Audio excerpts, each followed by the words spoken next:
感冒后咳嗽，千言难愈怎么办？大家好，我是年轻的中医朱大夫。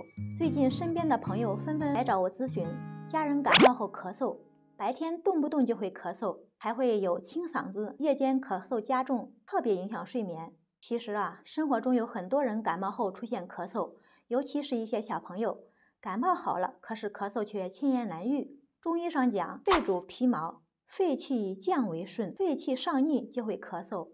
咱们感冒之后，肺气容易受损，特别容易出现气机紊乱，所以也特别容易出现感冒后咳嗽。今天给大家解读一个出自医学新物的方子直溲散。这个方子里面一共有紫菀、荆芥、百部、白钱、陈皮、桔梗、甘草7味中药，可以起到恢复肺的气机升降的功能。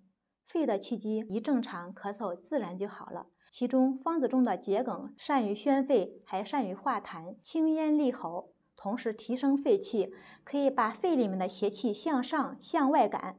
荆芥辛温，疏风解表，可以鼓动肺气，让肺里面的寒气可以往外散掉。白钱可以速降肺气，这是因为肺气不降，上逆就会咳嗽、流鼻涕、打喷嚏。肺气一降，又因为肺与大肠相表里，大肠就通了，肺里面的病理产物随大小便就排出去了。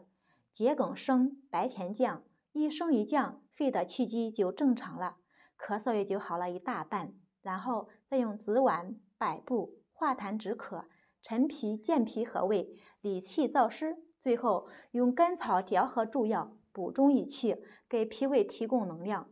脾胃强壮了，肺自然就好了，咳嗽也就好了。如果你是感冒导致的咳嗽，咳嗽了好不了，可以了解一下这个方子。今天就和大家分享到这里。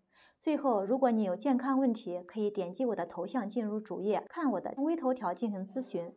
如果你觉得这个视频不错，也可以长按点赞。